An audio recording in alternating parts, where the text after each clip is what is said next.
On this session of Study Ball, we're going to take a look at what I call the anatomy of an interception. Is that every week, obviously quarterbacks are throwing interceptions, and people sit at home and go, oh my gosh, how did he throw that play? Or why did he throw that? What did he see? Or all of those different things. And I always believe that every interception has its own story on why it happens. Sometimes it's on the quarterback, bad decision. Sometimes it seems like it might be on a receiver by doing something that's a little bit different. Sometimes it's on the defense because they give you a different look or they do something really, really well, and that's what creates the interception. So I thought for this session of Study Ball, we take a look at some number of the interceptions from this past week and why those interceptions happen, so we can learn a little bit more about the game and how tough it is sometimes to play the quarterback position.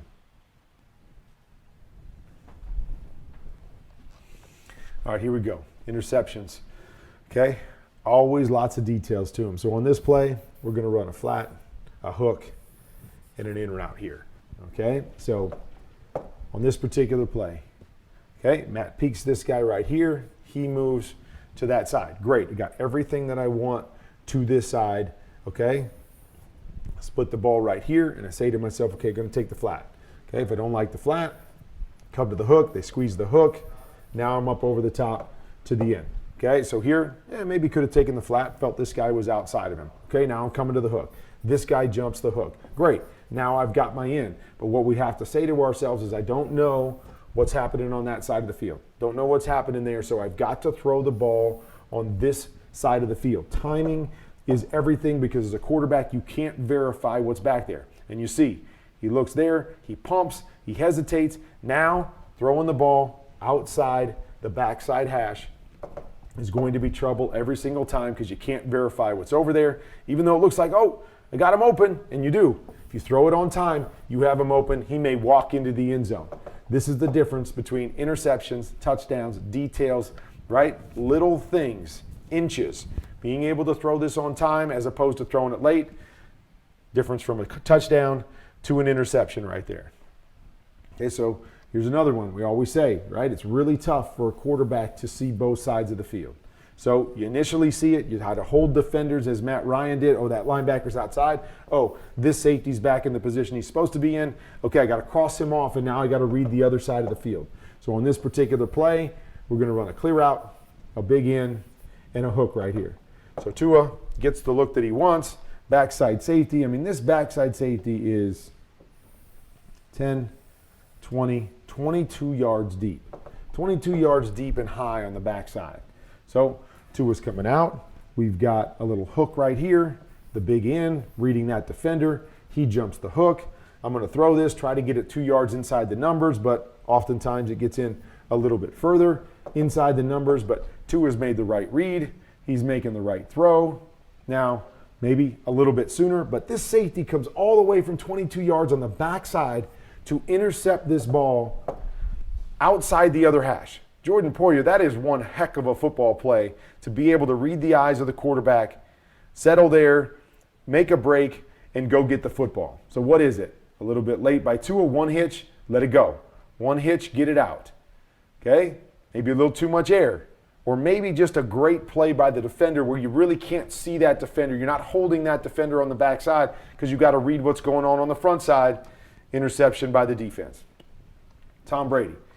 Okay, Tom Brady. We've got man-to-man, man-to-man, man-to-man, man-to-man. Okay, so we're going to run Chris Godwin on a 12-yard out route here. So as a quarterback, I'm saying, oh, okay, I know what I'm got here. I'm clearing out, clearing out. I got my one-on-one here with a stick and an outside breaking route. That's exactly what I want to throw here. I'm trusting my other guys to do their job. Whoever this is right here gets jammed, get jammed, get jammed. I'm not looking at that guy. I'm not looking to see if that guy gets jammed. I got man-to-man. I'm looking to wait for my guy to win. Tom Brady is doing that. Look at this. Because this guy's getting jammed and not clearing out, his guy has eyes on Tom Brady. So when Tom Brady's trying to throw this out here to Chris Godwin, the other defender falls off and is sitting right there. And we'll sit back at home and say, Tom, I mean, you've played forever. What are you doing? You never see him do stuff like this. Throw it and hit a guy right in the numbers. Well, it's because this guy didn't clear out. He didn't get his guy out of there, and Tom Brady's expecting that guy to be out of there. So eyes are on man-to-man so he can get this out on time. Now it looks like a bad play. It's all on the receiver to be able to clear his guy out and not put him in harm's way and put the ball in harm's way as they did right there. Okay, back to Matt Ryan here. So, okay, first thing, misses up front. Pressure coming up front. Okay, Matt's looking over here. 2 one-on-ones, doesn't have it. Now he's got a crosser, right? Going through his progressions, getting to the right guy, but he's rushed on his throw a little bit because of the pressure. So, rushed on the throw, can't really step into it. Want to set this over the top, okay? But also, Stephon Gilmore, most guys that are playing man-to-man coverage are going to stay high on their guy, high on him because they don't want to get beat over the top, because they get beat over the top. It's usually touchdowns in man-to-man coverage. Stephon Gilmore is smarter than that. He realizes I've got safety help over the top. I've seen him do this numerous times, especially in New England. Safety help over the top, so I'm not worried about getting beat over the top. I know I've got help there. So as this guy starts to cross, instead of staying high on him, Stephon Gilmore is going to undercut it and say, Matt Ryan, if you're going to beat me on this play, you're going to have to throw it up and over me, and you're going to have to beat my safety with the throw by dropping it in under him. Hard thing to do. Have perfect touch, and then add a guy in your face, throw it a little bit short, can't get it up and over. Stephon Gilmore undercuts it. Great defensive play right there. Tie it in with the pressure. That's the kind of stuff that leads to interceptions. Okay, Ryan Tannehill. All right, so we're going to run a double dig combination right here. Okay, so with this, always tell our guy inside, get inside. You got to get inside that guy and condense all of this or widen the hole for the outside guy. So A.J. Brown doing a great job here trying to get inside, but doesn't get inside and decides to take the easier route and go up over the top. Vital on this play, and you'll see exactly why. So tries, makes that seam, okay, can't get there, probably bails out a little bit too early, so now he's running up the field. Okay, Ryan Tannehill is reading inside out. Gets man coverage, so what's he see?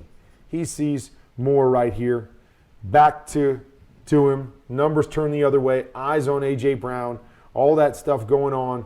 Great. He's going to chase him there. I got my outside receiver with inside leverage. I'm going to let this go to the outside. Okay? Details. Because A.J. Brown went outside, see the eyes of Moore right here. As he's playing A.J. Brown, his eyes see through to this other in route coming from the outside. As his eyes see through, right, Ryan Tannehill's committed right here. I'm going to throw. I saw this guy chase. I'm going to throw it to my outside guy. What does Moore do? Sees that, flips his eyes back, stops right there, ball hits him right between the numbers.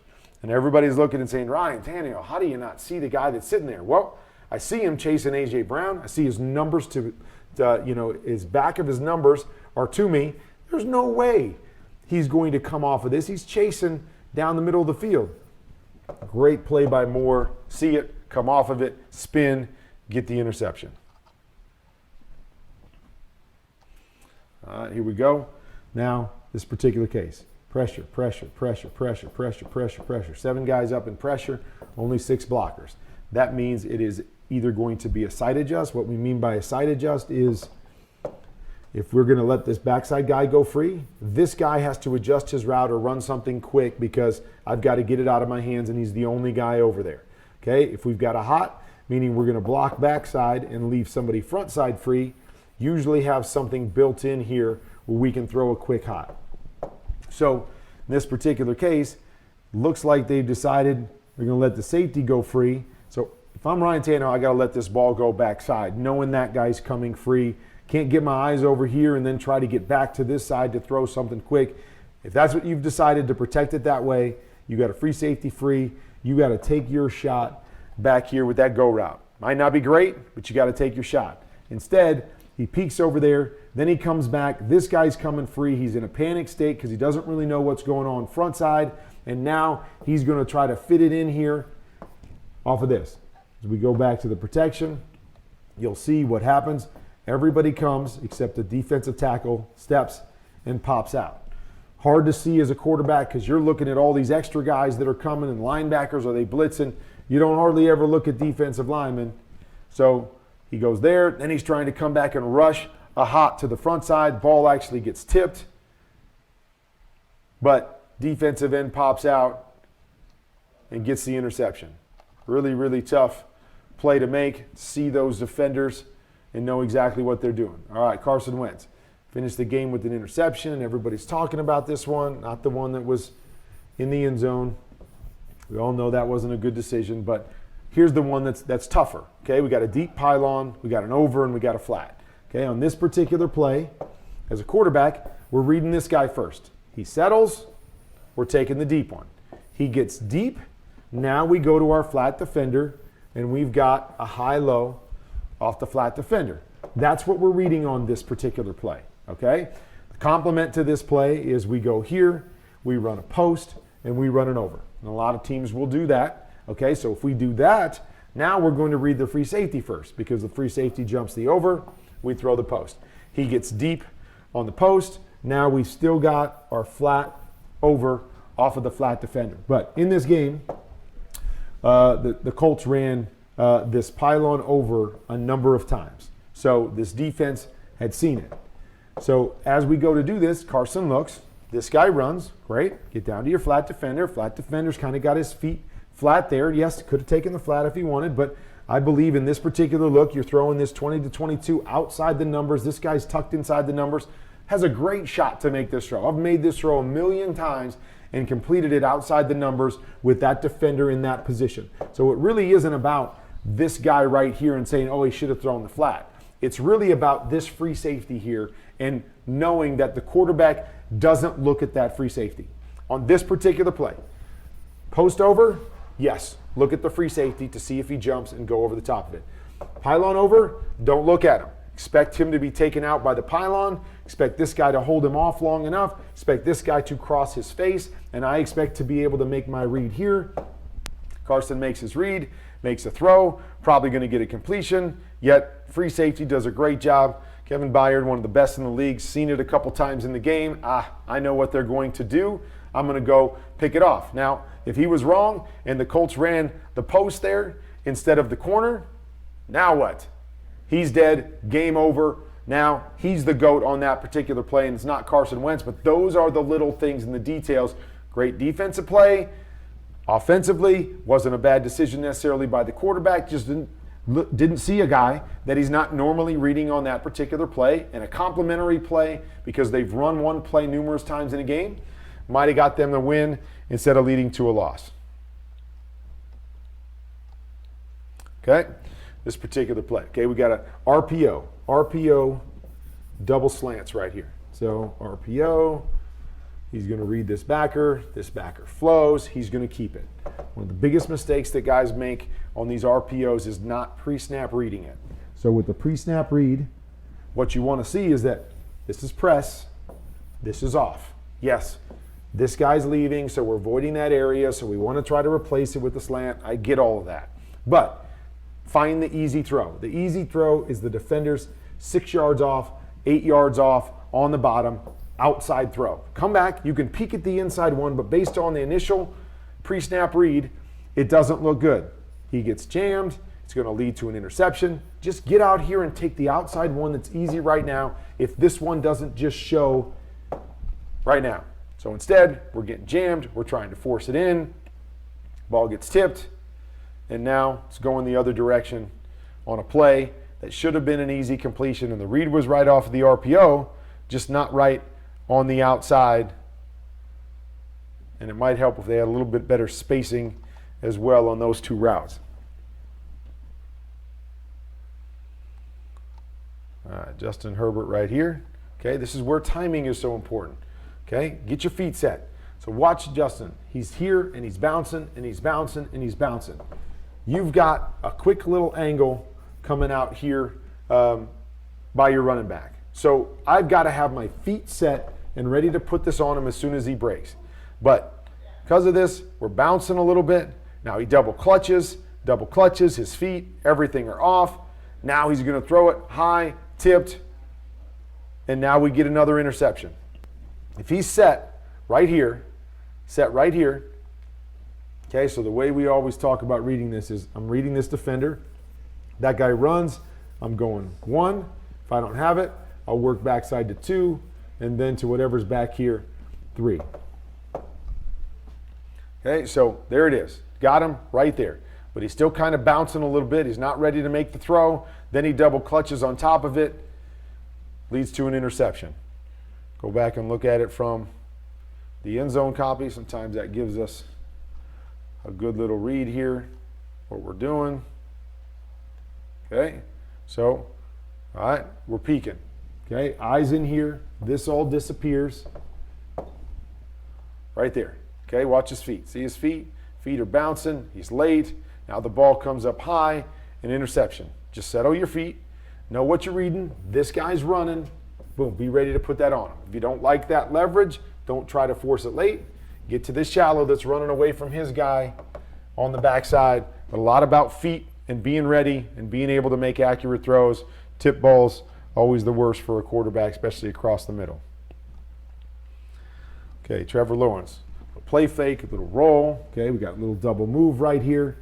And now we're in great shape. I got man, I got a safety high. I'm thinking to myself, he's beat him. He is going to flatten and win across this safety, right? So that's where Trevor Lawrence is throwing the football, for him to flatten and win across this safety. Instead, wide receiver, for whatever reason, decides I'm going to run through this safety. Safety sees that. Safety's going to go, oh, I'm going to cut you off, and I'm going to go get an interception. When you think to yourself as a quarterback, man, this is a huge completion right here. Just cross his face. We got this. All this space to throw it. Good throw by Trevor Lawrence. Now it gets intercepted, and you're saying, really? I got an interception on the books here because I expected my receiver to do one thing. And again, I don't know whose fault this is. To me, in my mind, I'm blaming it on the receiver because I expect him to do what I see. I don't know if they've taught him that. I don't know if they taught him to go high. Either way, miscommunication, boom. Interception, going the other direction. All right, back to Tom Brady again. Okay, they're going to run these double deep crossers in this particular case. So Tom's trying to read these double crossers to see who comes open. Never sees the backside safety. Never verifies what the backside safety is doing. Very unlike Tom Brady. He's coming out. They start to rotate, so it looks like they're going to go back to a middle closed. Maybe just doesn't think this guy's going to be there at that point, but the guy's there the whole time, and sometimes this happens. You're trying to read this mesh of these two guys, read underneath, know you got man-to-man coverage, see your guy popping open, you're going to take that throw to him, and boom, you miss the defender that's right there, and that's why Tom was so mad. Like, that's not something that he misses.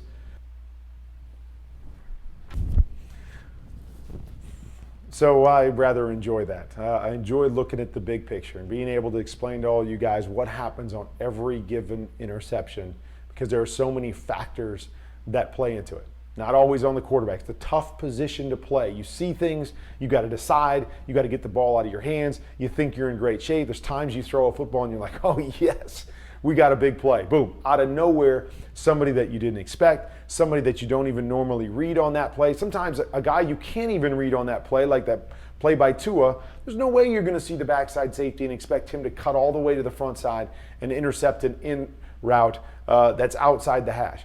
It just doesn't happen. And so sometimes there's just so much going on. Sometimes there's just great defensive plays out there that happen. Other times it's details. Other times it's timing by us.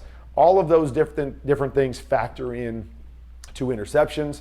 And then sometimes we just flat out miss guys. It's tough to see everybody when you're trying to decipher. What coverage is it? Oh, it's man. This is where my read is now instead of there. And now all this stuff going on. Sometimes you just flat out miss a guy, no matter how long you've played, no matter how good you are. Sometimes it just happens. So interceptions, there's a lot of different stories that go into them. They're not always on the quarterback, but obviously we got to take blame when they're on us.